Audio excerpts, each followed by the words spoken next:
Hey, Michael, guess what? The doctors have finally set a date for me to come home. They've marked it on the calendar, and I can't wait to leave this hospital room.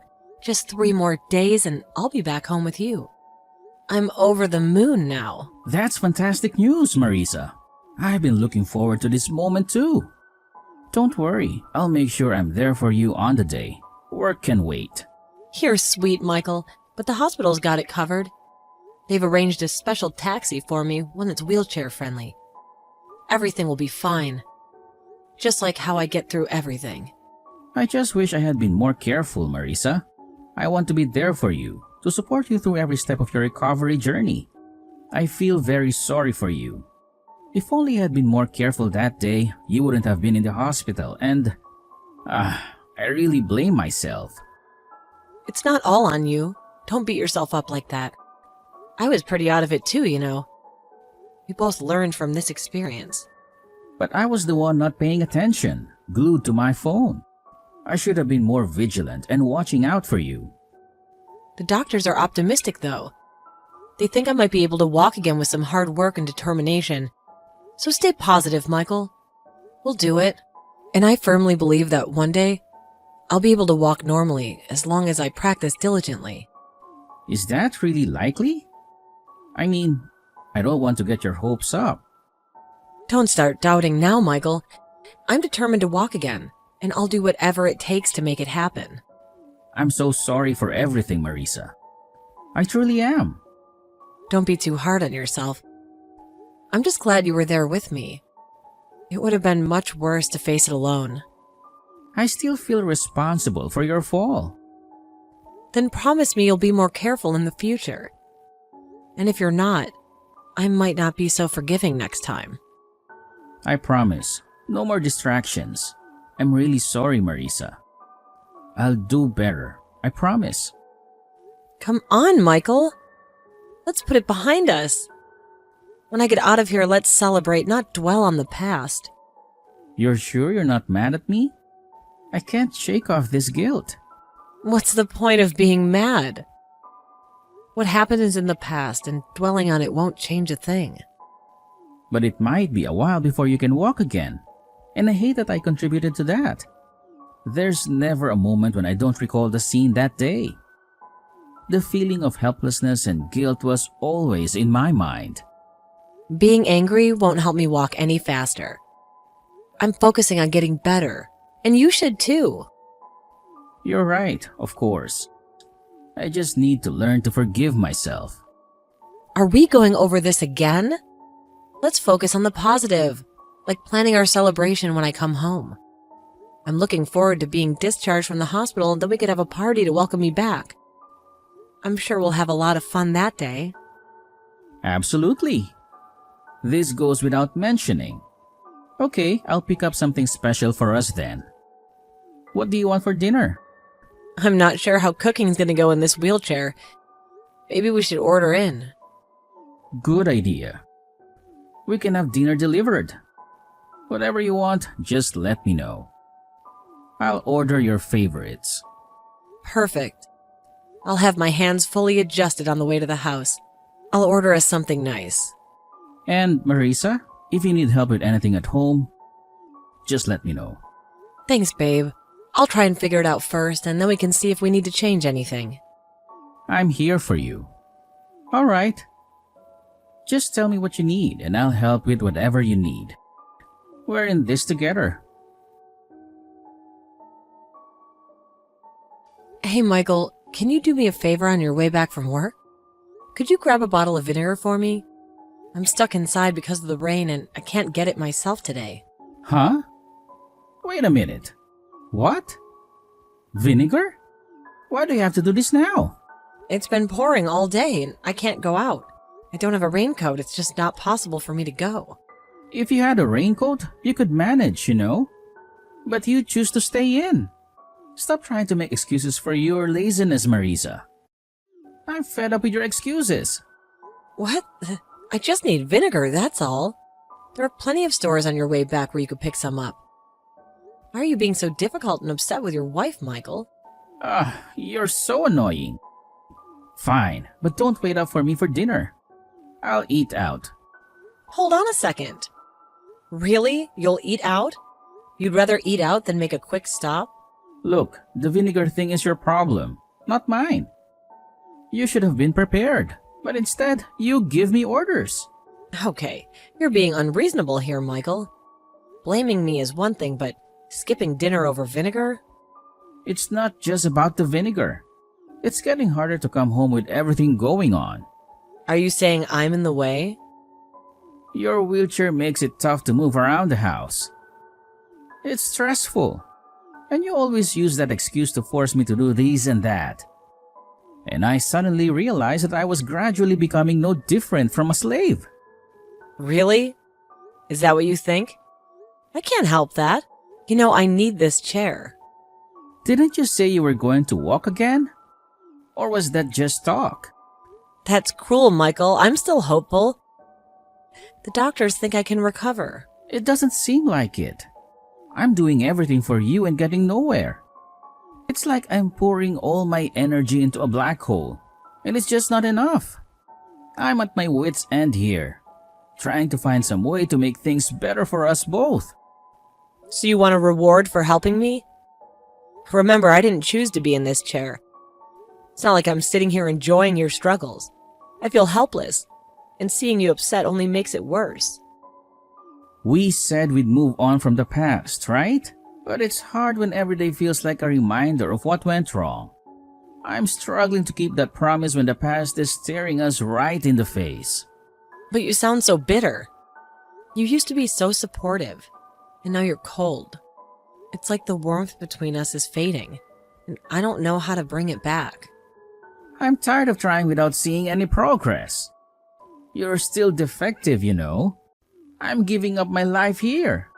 Every day is a repeat of the last, and I can't see the light at the end of the tunnel. Calling me defective really hurts. Is that how you see me? Like I'm a broken thing? Not the person you loved? It cuts deeper than you know. Let's face it, you can't walk. You're stuck without me, and that's a burden I never expected to carry. It's not just about the physical help. It's the emotional weight that's crushing me. I never wanted to hear that from you. To think that I'm some sort of burden to you, it's heartbreaking. I thought we were in this together for better or worse. What's next, Marisa? More blame? I've kept quiet about wanting a divorce just to avoid drama. But it's eating me up inside. This constant tension and unhappiness. Divorce? You've thought about that? It's like a cold splash of reality. I knew things were tough, but I didn't realize you were at the breaking point. Yes, but our families would freak out. I'm trapped by Judy, but I won't be blamed for everything. It's like I'm stuck between a rock and a hard place, with no good way out. So you've been hiding how you feel to protect me? It's hard to believe that you'd keep such thoughts to yourself. I thought we promised to be honest with each other no matter what. Michael, I have something I'd like to talk to you about. Do you think you could come home as soon as you get out of work? It's important, and I'd rather we discuss it in person. I don't think so. My workload is overwhelming, and it's not letting up. It looks like I'll be stuck at the office again tonight. Maybe even longer than usual. But you've never had to stay this late consistently, especially not for this company. When I was in a similar role, the workload was never this extreme. Are you sure there's not something else going on? Well, I don't think you understand the demands of this company. It's changed a lot since you were last in the industry, and the pressure is relentless. But even my dad, who's quite familiar with your industry, mentioned that this isn't typically a busy period. It's odd that your company would be the exception. Stop trying to compare what this company has to get done with whatever his company is doing right now. The situation here is unique, and everyone is swamped with tasks. So we're not even going to be able to have a normal discussion anymore, huh? Is our communication just going to be brief updates and excuses? We don't have anything to discuss, do we? If it's not urgent, it can wait. Right now, my focus has to be on my work. Well, I have something urgent. It's about us. It's about our relationship, and I can't wait. Then you can tell me right here, right now on the phone. If it's that urgent, why delay? I'll take a look at what you have to say later after you're done typing. Then I guess I'll let you know right now. Michael, you've been cheating on me, right? And I need to hear it from you. What? Do you have any proof of that? Because this is a serious accusation, and I need to know what's led you to believe such a thing. I found a letter in one of your suit pockets. It was from Valentine's Day, and had some pretty intimate things written on the inside of it. What the heck? You're going to start doubting me because of that? I just happen to be really popular with a lot of the women around town. So every year I happen to get a lot of Valentine's Day letters and cards from them. It doesn't mean anything. But this one is asking you what hotel you want to stay at next time. This would mean you're cheating on me, right? I don't know anything about that. I bet whoever was writing that was doing so as a joke or something. Stop trying to tell me that the letter is enough proof to say that I'm really cheating on you. So after all the times you've been seen outside of the house these past few months, you're going to try and hide the truth from me now? I'm not trying to hide anything from you though, Marisa. You already know that. If I'm to throw you away, your life will be over, right? You're still in that crappy wheelchair and you've gotten old. I don't think there are any men that will be willing to marry a defect like you now. So even if you were to find out that I've been cheating on you, you wouldn't be able to divorce me. You could have just told me that you knew about the letter in your suit pocket, and we could have carried on from there. Well, you can't consider some letter that I get all the time from random women as proof. You're freaking out so much right now that I'm having a laugh. What do you want to do about this? Do you want me to tell you that I'm cheating, just so that you can feel something again after sitting in that thing for so long? So you had been cheating on me then? I've had to live with a crippled woman. So don't act as though me having some other women around to play with is such a bad thing. You're such a jerk, Michael. I understand very well now that you're not the same Michael that I fell in love with. A mess up as bad as you has nowhere else to go but hell. Shut up already, Marisa. I've been trying so hard to have a life of my own. You've always gotten in the way of it. And because you fell down those stairs, I have to be the one to care for your butt. I didn't volunteer for this job, Marisa. I've said this a lot now, but you should be thankful that I haven't thrown you away yet. I'm not thankful for you at all now. Don't you say another freaking word. If you try and talk back to me again, I will surely leave you a piece of crap in a wheelchair like you. Needs to shut the hell up and listen to me. Calling me a piece of crap is pretty brave of you, Michael. But I can walk again. Huh? You can walk now? Yeah, I've been able to stand up on my own now for over a month. And as long as I have some things to support myself with, I'm able to walk. Stop trying to give me such BS lies. Just a few days ago, you were still in that wheelchair. That's because I didn't want you knowing I could walk again. I wanted to take a little bit longer to find a lot of good evidence of you cheating on me. So I played the part of a cripple for just a few days more. What? If you had known I was able to walk again, you might have stopped going out with these other women, and I would have missed my chance to get heart-proof. And having you come back home all the time again would have annoyed me. I also didn't want you trying to change back to the Michael you used to be before the accident. But for over a half year, you weren't able to walk. Are you actually able to start walking again that quickly? You're shocked right now, aren't you? Even the doctors were shocked to see me walking again so quickly. Have you really been able to walk again? That's why I'm telling you right now that I have. If you don't believe me, then come home right now and see for yourself. I see. Alright, I'll be home as soon as I can after work. And we're going to be talking about getting a divorce tonight, okay? Wait. What the hell? You are finally able to walk again, and you want to get a divorce deal? Are you saying that since you don't need a wheelchair anymore, you don't have a use for me? Why should I have to continue being married to a man that cheated on me with multiple other women? You have it all wrong now, Marisa. You were just a bit upset right now. And overthinking things about what you saw. Did I ever say to you that I was actually cheating on you? Why do you think I've been so quiet about things for the longest time now? I told you that I was using the time to make sure I got all the evidence I needed. And that there's a lot more than just this letter. Me wanting to leave you now isn't because I can walk again. I've been getting ready to divorce you way before I was able to stand again. And another thing, these texts are being viewed by both your mom and dad right now. My parents? Why them? Why are you doing this? Because I knew I was going to go on divorcing you for a long time now. I made sure to do all of this so you couldn't run away from me. And not just that, but also my mom and dad are watching this conversation play out. So I think it's best you stop trying to make excuses for things and just come home and remember that there's no use for you trying to run. So just come here after your work is finished and we can move on with things. I'm not going to run or hide from you, so don't try doing that to me.